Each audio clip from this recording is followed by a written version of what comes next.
Yo, Taylor, I'm really happy for you. I'm gonna let you finish. But Beyonce had one of the best videos of all time. One of the best videos of all time.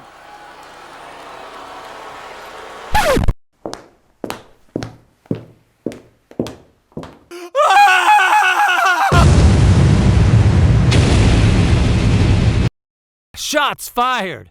September 13th, 2009, a day which will live in infamy. One of the saddest events in American history occurred. It was Austrian-American composer Arnold Schoenberg's 135th birthday, and you guys forgot. Again. Oh, and Kanye West stormed the VMA stage during Taylor Swift's acceptance speech. And that is where we begin our look at one of America's greatest/dumbest feuds. For our younger viewers, this may seem tame for Kanye, interrupting someone on national TV like that, but for those of us born before Fortnite was a thing, this was a much different Kanye. George Bush doesn't care about black people. Okay, maybe not. This was bad for everyone involved. Kanye, who according to MTV producers was downing a bottle of Hennessy on the red carpet, came off looking silly. But he did not understand everyone's anger. Immediately after, he was yelled at by Pink and escorted out of the building. Meanwhile, Tay-Tay, who still had to perform in like 10 minutes on top of a freaking car, was backstage crying. So was Beyonce, feeling bad for Swift's ruined moment. And it was all anybody talked about. Seriously, Time magazine added it to their top 10 of 2009 list. Just a reminder. 2009 was the year the Earth essentially went bankrupt, and Avatar proved, movies don't need to be good, but let's go watch it 8 more times. But all anyone could talk about was the new Tay feud that would soon erupt and devour all of us in its fiery hellscape. But it didn't. Yeezy apologized for it the next day, Swift joked about it on SNL, and even got the moment framed in her home. It seemed to become such a non-issue for them that they actually became friends. At the Grammys, when Beyonce lost to a Beck, whatever that is, Swift told West he should crash the stage again.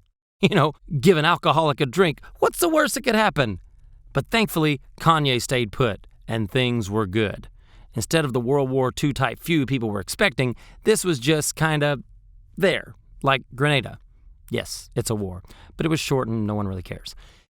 I guess that's the end of this video, brought to you by findakidneydonor.com. And what do you want? I made that bitch famous. Oh, So, as a peaceful calm settled over the villagers of Tayatopia, the co-ruler of the kingdom decided to set off a pipe bomb in his own castle. I present to you Famous, the lead single from Kanye's The Life of Pablo album. And, just roll the clip. For all my Southside niggas that know me best, I feel like me and Taylor might still have sex. Why? I made that bitch famous. That's not great. But they can at least recover their relationship. I mean, it's not like he put her in the music video. Oh, he did? And she's in bed naked with Kanye, Donald Trump, Bill Cosby, and other celebrities? Well, you had me at Donald Trump and Bill Cosby naked in the bed. I'm gonna go vomit violently right now. Okay, I think I'll be all right. Imagining this man naked turns me into that girl from The Exorcist. Where were we? Oh, right. So Swift responded in a less upchucky way. There are going to be people along the way who will try to undercut your success or take credit for your accomplishments or your fame. Okay, that's fair. Both sides got their shots in. This was her moment after becoming the youngest Album of the Year winner in Grammy history. Maybe now it's time for peace to finally... Jesus! What was that? So, as the cheap animation shows, this is no longer Kanye versus Swift. The physical embodiment of the question, why are you famous, is here to add her 2 cents. In support of her husband, Kim Kardashian tried to show Kanye was not the villain and that Swift approved of the song. How, you may ask? Well, she illegally recorded their phone call and put it on Snapchat. And then she called her a snake on Twitter. Is this really what you intended when you invented the internet, Al Gore? There's enough heat in this feud to melt your palace of justice at the North Pole. T-Swizzle responded by calling the recording a character assassination and that she would never approve of being called that bitch or a song she never heard.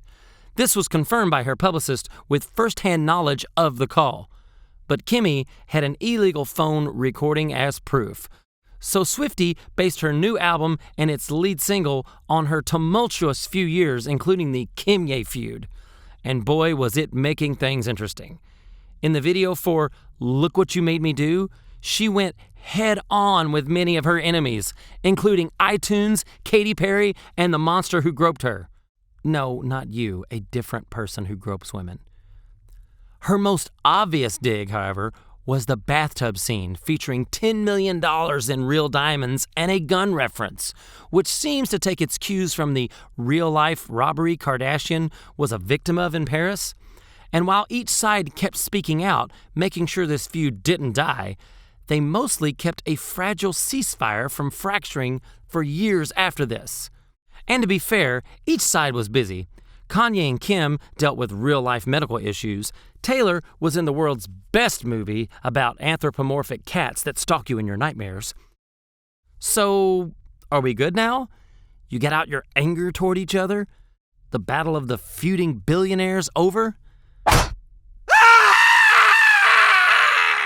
Thank you for watching this video. Comment on other feuds you would like to see crudely animated and taken out of context. Be sure to like and subscribe,